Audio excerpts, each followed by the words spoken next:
کوئی ہوتی تو اللہ یہاں بیان کرتے کہ نہ کرتے؟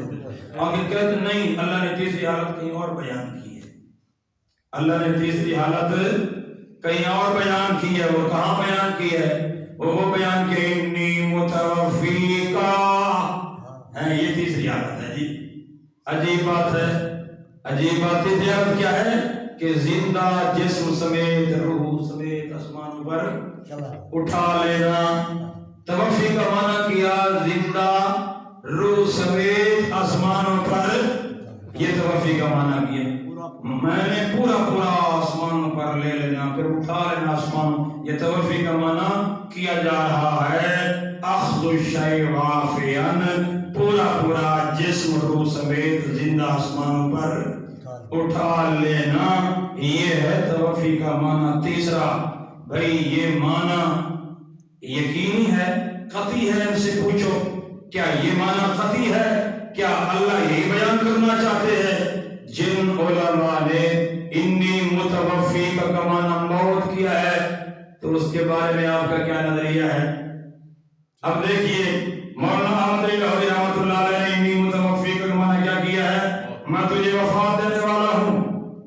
حضرت ثانی رحمۃ اللہ علیہ نے معنی کیا ہے میں تجھے وفات دینے والا ہوں۔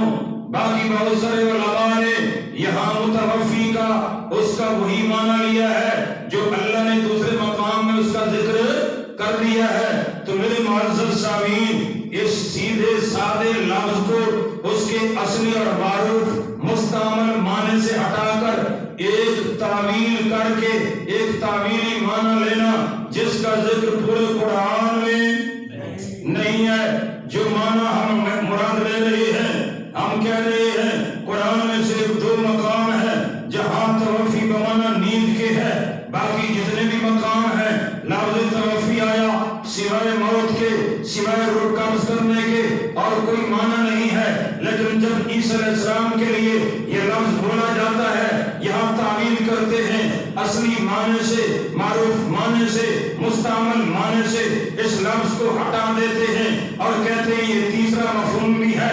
یہ تیسرا مفہوم ان روایات کی وجہ سے کھڑا کیا ہے۔ اگر روایات نہ ہوتی، نزول مسیح کے متعلق جھوٹی روایات نہ ہوتی تو اس کا معنی وہی کیا جاتا جو دوسرے مقامات میں وفات کا معنی کیا گیا ہے۔ دوسرے مقامات میں توفی کا معنی ہر مولوی موت کرتا ہے۔ کتنے مقامات ہیں بیان کیے جا چکے ہیں، آیات پیش کی جا چکی ہیں، لیکن جب عیسیٰ علیہ السلام کے لیے یہ لفظ توفی آیا ہے، ان روایات سے متاثر ہو کر اللہ کی کتاب کے اندر زیادتی انہوں نے کی ہے، حالانکہ ادھر مانتے ہیں، ادھر ان کا ماننا ہے، ان کا اصول ہے کسی روایت سے قرآن پر زیادتی کرنا جائز نہیں ہے۔ قرآن پر زیادتی کرنا کسی روایت سے، کسی قول سے، کسی کٹورے سے، کسی بات سے قرآن پر زیادتی کرنا، قرآن کی تعویل کرنا گناہ ہے، جرم ہے، ظلم ہے۔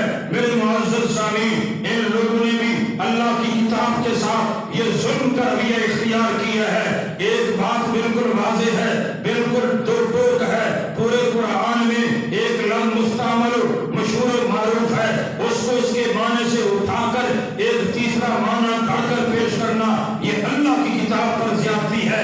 یہ کام یہودیوں کا تھا۔ انہوں نے کیا کہا؟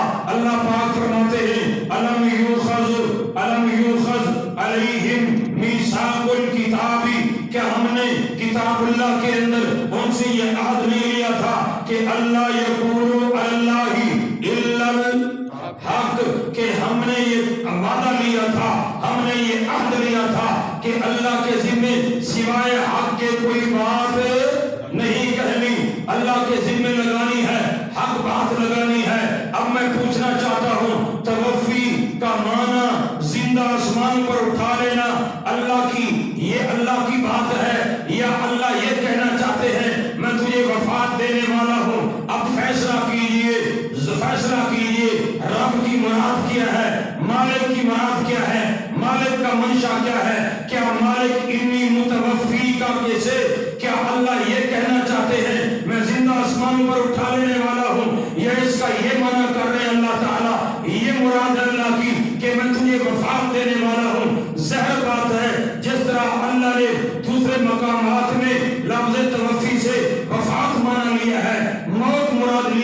تو یہاں بھی اللہ تعالیٰ کی مراد، اللہ کی منشا موت ہے، وفات ہے، زندہ مانا نہیں ہے۔ بالکل بات ہے نا، قرض ہے، لیکن ان کی زبانیں چپ نہیں ہوتی اور کہتے ہیں آگے کرینہ ہے رافعو کا، رافعو کا، یعنی انہوں نے کہا رافعو کا، یہ رافعو کا بتا رہے متوفی کا معنی موت نہیں ہے۔ اگر رافعو کا بتا رہا ہے کہ متوفی کا معنی موت نہیں ہے تو پھر مجھے بتا جن نے موت مانا کیا ہے ان کو آگے رافعو کا نظر نہیں آیا، ان کو پتہ نہیں آگے رافعو کا کھڑا ہے، لہذا پہلا مانا متوفی کا ہم موت نہ کرے۔ حضرت عبداللہ بن عباس نے مانا موت کیا ہے، ان کو رافعو کا نظر نہیں آیا۔ لاہوری صاحب نے، مولانا احمد علی لاہوری رحمۃ اللہ علیہ موت کا مانا کیا ہے، کیا ان کو آگے رافعو کا نظر نہیں آیا؟ حضرت تھانوی نے موت کا مانا کیا ہے، کیا ان کو آگے رافعو کا نظر نہیں آیا؟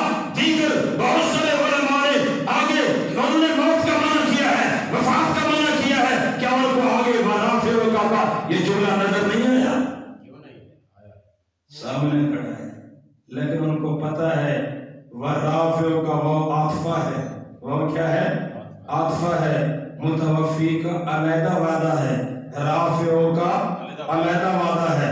یہ وہ عاطفہ بتا رہی ہے، معطوف علیہ میں مغایرت ہوتی ہے، یہ تکرار والی بات نہیں ہے۔ اللہ نے فرمایا یہ مارنے کے لیے آئے ہوئے ہیں، گھبرائیں نہیں، انی متوفی کا، وفات میں دوں گا، وفات میں دوں گا، ورافعو کا الیہ، اپنی طرف آپ تجھے اٹھا لوں گا۔ اب دیکھو مانا تو ہے متوفی کا کیا؟ موت۔ کیا ہے؟ موت۔ اچھا، بہت سارے بڑے بڑے علماء نے کہا مانا تو موت بنتا ہے، مانا تو موت، لیکن یہ مناظر کیا رہا ہے؟ رافعو کا بتا رہا ہے کہ مانا موت نہیں ہے۔ اللہ اکبر، یعنی مانا ہی بدل دیا، اللہ اس کے معنی کو چینج کر دیا۔ یہ اللہ تعالیٰ کل قیامت کے دن پوچھیں گے کہ ایک لفظ کو میں پورے قرآن کے ورڈ میں نے بیان کیا ہے، جا بجا بیان کیا ہے، آیات تیرے سامنے تھی، بینات تھی، واضح تھی، روشن تھی، ہر جگہ موت کا معنی کرتا کرتا جب اس مقام میں آیا تجھے موت پڑ گئی، موت کا معنی کرتے ہوئے یہاں کیوں تعویل کی تو نے؟ سیدھی بات کو، سیدھے لفظ کو سیدھے طریقے سے ماننے کے لیے تیار کیوں نہیں ہوا؟ تو کہے گا اے اللہ روایتیں تھیں، اللہ تعالیٰ فرمائیں گے روایتیں تو منزل من اللہ نہیں تھی، روایتیں تو میں نے نازل نہیں کی تھی، روایتیں تو میں نے بیان نہیں کی تھی، یہ تو وحی نہیں تھی، وہی تو تیرے سامنے قرآن تھا، بیان تو تیرے سامنے قرآن تھا۔ میں نے سورہ زمر میں توفی کے معنی بھی متعین کر دیے تھے، پھر بھی تجھے بات سمجھ میں نہیں آئی، پھر بھی اپنی ضد پر اڑا رہا، اپنی اس ضلالت پر اڑا رہا۔ کیا وجہ ہے؟ میرے معزز سامعین، سوچنے کا یہ مقام ہے، ہر جگہ موت اور ہر جگہ توفی بمانا حیات کے، حتیٰ کہ بڑے بڑے علماء نے یہ تعویل اور تعویل کی ہے کہ یار مانا تو موت ہی بنتا ہے، مانا تو وفات ہی بنتا ہے، لیکن ہم کیا کریں گے؟ تقدیم و تاخیر کریں گے۔ میں پوچھنا چاہتا ہوں مناظر صاحب سے، علماء کرام سے، کہ اگر اس کا معنی متوفی کا معنی پورا پورا جسم سمیت آسمانوں پر اٹھا لینا ہے تو جو تقدیم و تاخیر کے قائل ہیں آپ ان کے بارے میں کیا کہیں گے؟ تقدیم و تاخیر کے والے کیا کہتے ہیں کہ متوفی کا معنی ہے تو موت، لیکن ہم یوں معنی کریں گے میں پہلے اٹھا لوں گا پھر بعد میں تجھے کیا کروں گا؟ انہوں نے کہا تقدیم تاخیر، آگے والا جملہ پہلے اور پہلے والا جملہ آگے۔ سبحان اللہ، سبحان اللہ، یعنی مجبور ہو گئے، معنی کیا بنتا ہے؟ موت، مجبور ہو گئے، معنی بنتا ہے موت، لہذا جب موت کا معنی بنتا ہے اب کیا کریں؟ روایتوں کو تو صحیح کرنا ہے، ادھر روایتیں بھی موجود ہیں، اب وہ بڑی بڑی بخاری کے اندر، مسلم کے اندر، باقی کتابوں کے اندر موجود ہے، ہر مولوی نے لکھا ہے عیسیٰ علیہ السلام آئیں گے، وہ زندہ آسمان پر بیٹھے ہیں، ان کو بھی تو سچ ثابت کرنا ہے، تو ہم یوں کر لیتے ہیں بات تو ٹھیک ہے کہ متوفی کا معنی موت دینے والا ہوں، لیکن ہم اب ان روایتوں کی وجہ سے، ان روایات سے متاثر ہو کر، اتنے بڑے بڑے علماء کے عقائد و نظریات سے مرعوب ہو کر ہم اب یوں کرتے ہیں کہ ہم تقدیم و تاخیر کا یہ قانون لاگو کر دیتے ہیں کہ رافعوں کا پہلے ہے، متوفی کا اللہ۔ کیا کرو گے اللہ کی کتاب کے ساتھ یہ کھیل کھیل کے؟ اللہ کو منہ نہیں دکھانا، اللہ کے سامنے پیش نہیں ہونا۔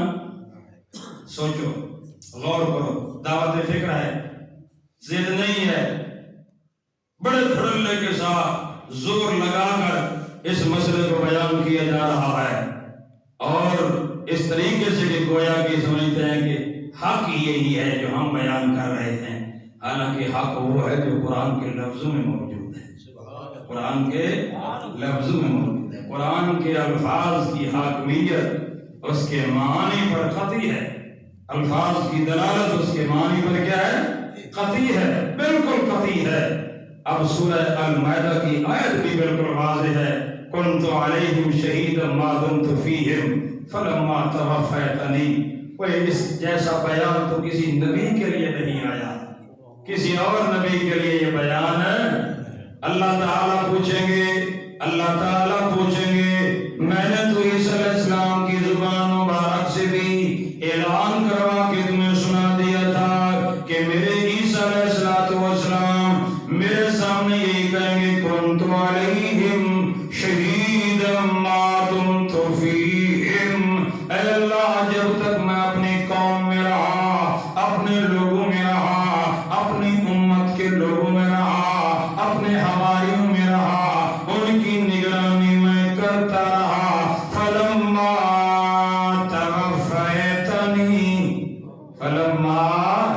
توفیتنی، او میرے بھائیوں، او میرے بزرگوں، او علماء کرام، بڑے ادب کے ساتھ، بڑے احترام کے ساتھ، تمہاری عزت کرتے ہوئے، تمہارے علم اور مقام اور مرتبے کو سامنے رکھتے ہوئے دعوت فکر دیتے ہیں ہم۔ یہ اس جیسا بیان نہ آدم سے لیا گیا، اس جیسا بیان نہ نوح علیہ السلام سے، اس جیسا بیان نہ ابراہیم علیہ السلام سے، اس جیسا بیان نہ اسحاق علیہ السلام سے، نہ اسماعیل علیہ السلام سے، نہ یعقوب علیہ السلام سے، نہ یوسف علیہ السلام سے، نہ موسیٰ علیہ السلام سے، نہ ہارون علیہ السلام سے، نہ داؤد علیہ السلام سے، نہ سلیمان علیہ السلام سے، نہ زکریا علیہ السلام سے، نہ یحییٰ علیہ السلام سے، کسی سے جیسا بیان نہیں لیا گیا۔ یہ بیان لیا گیا ہے تو عیسیٰ پیغمبر علیہ السلام سے اللہ نے بیان لیا، اور بیان بھی قیامت کا ہے، بیان اللہ نے قیامت میں لینا ہے، بتایا پہلے ہے، سمجھایا پہلے ہے کہ دن قیامت کے اندر میرے عیسیٰ پیغمبر نے یہی جواب دینا ہے، اللہ جب تک میں اپنی قوم میں رہا، اپنی قوم کے اندر رہا، نگرانی کرتا رہا، سمجھاتا رہا، دعوت دیتا رہا، توحید پر میں نے ان کو قائم رکھا۔ فلما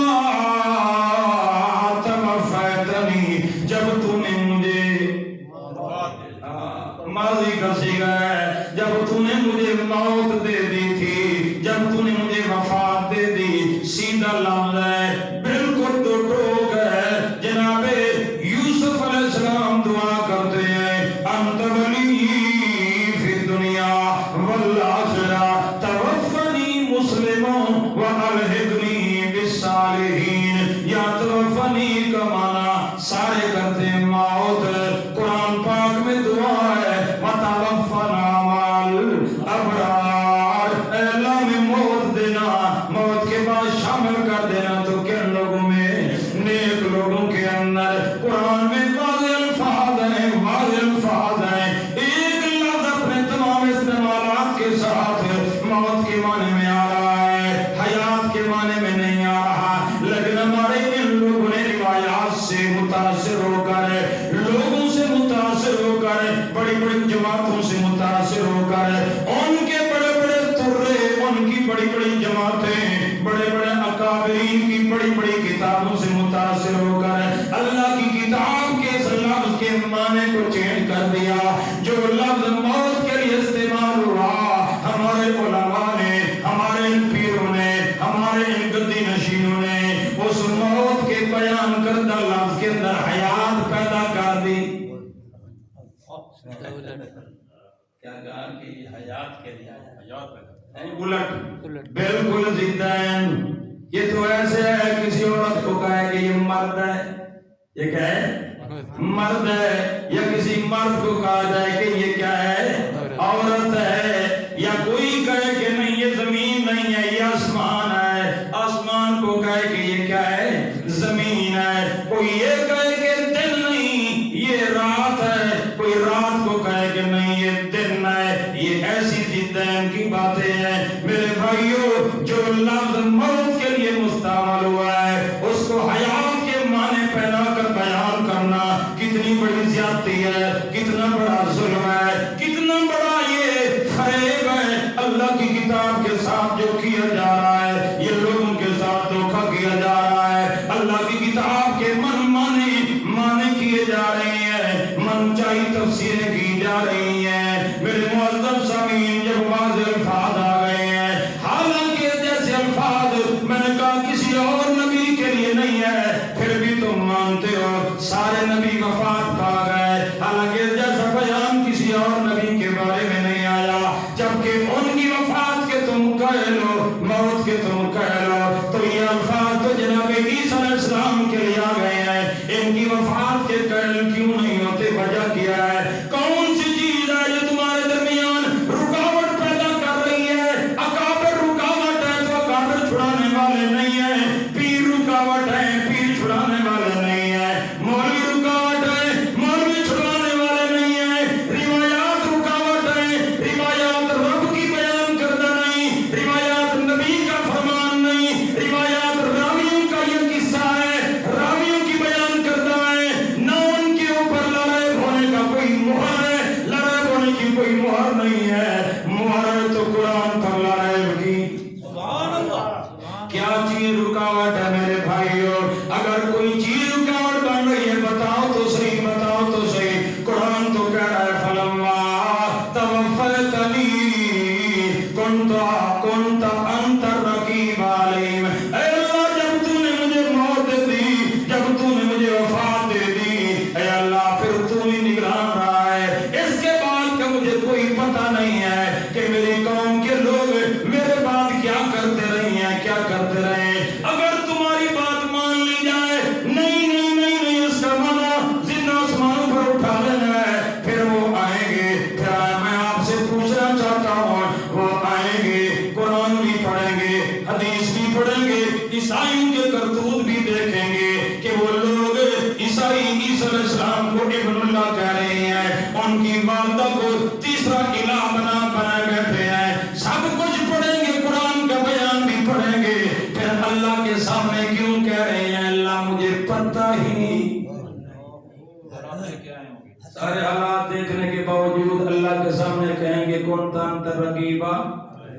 اس کا جواب ان کے پاس ادھر کی ماریں گے، ادھر کی ماریں گے، این بین شائیں کریں گے، لیکن اس کا کوئی حتمی اور یقینی جواب قیامت کی صبح تک نہیں دیں گے.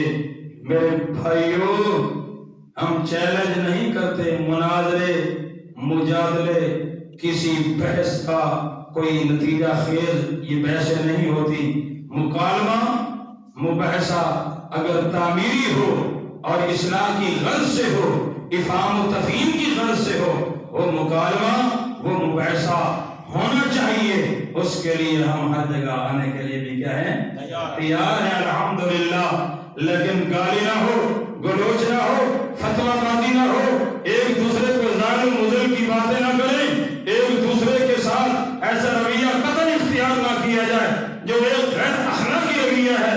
اخلاق کے اندر رہتے ہوئے مکالمہ کیا جائے، اخلاق کے اندر رہتے ہوئے مباحثہ کیا جائے، اور وہ مکالمہ، وہ مباحثہ، وہ مذاکرہ افہام تفہیم کی غرض سے ہو. اپنے دل کو صاف کرتے ہوئے اللہ کی کتاب کے سچے طالب علم بن کر ہم قرآن سے مسئلہ پوچھیں، اور پہلے اپنے آپ کو تمام تعصبات سے جاری کر دیں اور ہم یہ تسلیم کریں جو قرآن کہتا چلا جائے گا ہم مانتے چلے جائیں گے. قرآن جو کہتا چلا جائے گا ہم مانتے چلے جائیں گے. لیکن یہ نہیں کہ ہم قرآن کو اپنے پیچھے تابع کریں، اپنے مولویوں کے تابع کریں، یا قرآن کے معنی کو، لفظ کے معنی کو روایات کی وجہ سے چینج کر دیں، بدل دیں. ہم ایسا کرنے والے نہیں ہیں. قرآن ہمارا مطبوع ہے، ہم قرآن کے تابع ہیں.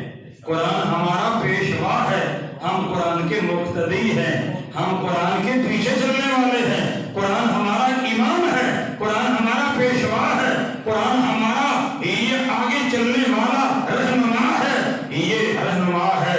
ہمیں جہاں قرآن لے جائے گا ہم وہاں چلے جائیں گے. قرآن کا ہم یہ نہیں ہے کہ ہم کہیں کہ نعوذ باللہ ہم سیدھے ہیں تو قرآن کی آیتوں کو سیدھا کرتے رہے ہیں اپنی وجہ سے، اپنے اکابرین کے اقوال پر سیدھا کرنے کی. نہیں، قرآن میں نے ایک بات بار بار کی ہے، بات ختم کرتا ہوں، ٹائم بہت ہو گئی ہے، آپ سے لے لیا ٹائم.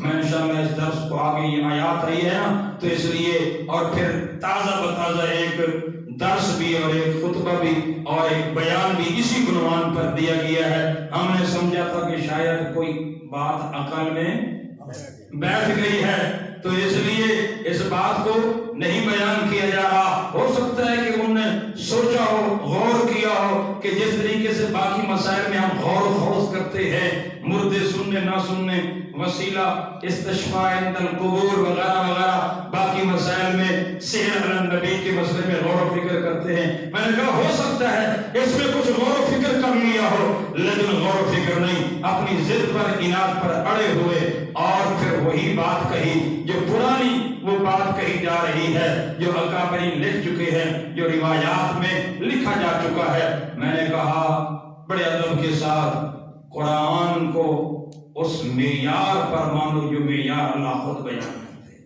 سبحان اللہ. قرآن صرف یہ نہ سمجھو کہ اللہ کی صرف یہ کتاب آئی ہے. پتہ ہے اللہ نے اس کو کیا بنا کر بھیجا ہے؟ اللہ اللہ اللہ الذی انزل الکتاب بالحق. سبحان اللہ کو جہاں زہدہ کو پچھلے سبحان اللہ. اللہ الذی انزل الکتاب بالحق والمیزان. اللہ وہ ذات ہے جس نے قرآن کو حق کے ساتھ نازل کیا اور پھر اس کو اللہ نے ترازو بنا کر نازل کیا. یہ ترازو ہے، میزان ہے، ہر روایت اس پر تولو، ہر قول اس پر تولو، ہر بات اس پر تولو.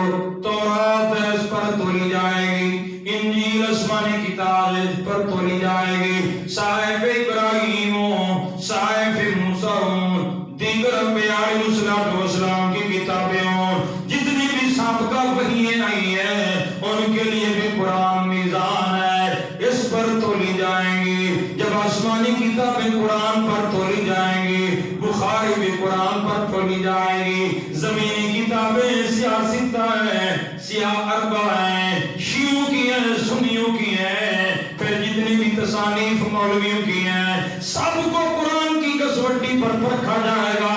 یہ قرآن میزان ہے. جس کو قرآن کہے کہ حق ہے وہ حق ہے، جس کو قرآن کہے کہ جھوٹ ہے تو وہ جھوٹ ہوگا. قرآن یقیناً یہ میزان ترازو بن کر آیا ہے، اس کے اوپر سارے قول بٹورے کتابیں تولی جائیں گی.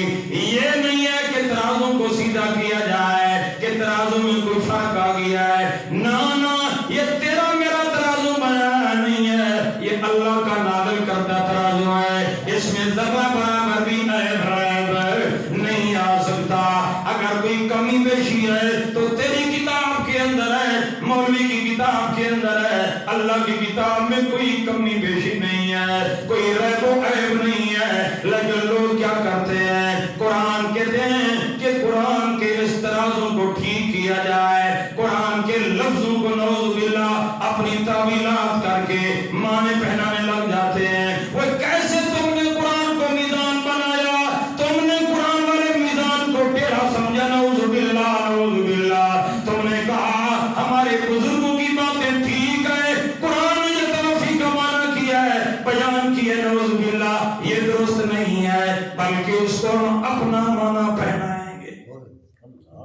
انہوں نے ترازو میں فرق ڈالنے کی کوشش کی ہے، حالانکہ یہ ترازو بالکل سیدھا ہے۔ حدیث ہر روایت، ہر قول، ہر حدیث تولی جائے گی کس پر؟ قرآن پر۔ یہ پہلا معیار ہے، قرآن کو اس طریقے سے مانو کہ قرآن میزان ہے۔ پھر اللہ پاک نے دوسرے مقام میں فرمایا ہے، اللہ نے فرمایا تبارک الذی نزل الفرقان علی عبدہ۔ اللہ نے قرآن پاک کو فرقان فرمایا۔ حق کو باطل میں فرق کرنے والی کتاب کون سی ہے؟ اللہ کا قرآن ہے۔ حق کو باطل میں فرق کرنے والی کتاب جھگڑا ہو گیا ہے، کسی مسئلے کے اندر قول فیصل قرآن ہوگا، قرآن کی حاکمیت مانی جائے گی، قرآن کی بات فیصلہ کن ہوگی، جو قرآن فیصلہ کر دے وہی حق ہوگا۔ اللہ نے اس کو فرقان کہا ہے۔ فرقان کا معنی کیا ہے؟ حق و باطل کے درمیان اچھی طرح فرق کرنے والی کتاب۔ تیسرا مقام قرآن پاک کا کہ قرآن مہیمن ہے۔ قرآن کیا ہے؟ قرآن مہیمن ہے۔ مہیمن کا معنی نگران۔ مہیمن کا معنی کیا ہے؟ نگران۔ پچھلی کتابوں پر نگرانی قرآن کی، تورات پر نگران قرآن، انجیل پر نگران قرآن، زبور پر نگران قرآن، صحائف ابراہیمیہ پر نگران قرآن، آسمانی کتابوں پر نگران قرآن۔ جب قرآن سابقہ آسمانی کتابوں پر نگران ہے تو مولا تیری لکھی ہوئی کتابیں پر بھی قرآن کی نگرانی ہوگی۔ بخاری پر نگران قرآن، مسلم پر نگران قرآن، ابو داؤد پر نگرانی قرآن کی۔ یہ قرآن نگران ہے، قرآن حاکم ہے، قرآن نگران ہے۔ قرآن پاک کے اوپر کسی کی نگرانی چل سکتی قرآن نگران ہے کہ نہیں؟ انہوں نے کہا نا یہ قرآن نگران کی فیصلہ کتاباں لکھیں نگران ہے، اللہ کی کتاب نگران، تو پتہ چل جائے گا۔ مریں گے، آخرت میں اللہ کے سامنے پیش ہوں گے، تو پھر یہ مقدمہ ہوگا یا رب ان قوم اتخذوا ھذا القرآن۔ اے اللہ میرے نبی فرمائیں گے،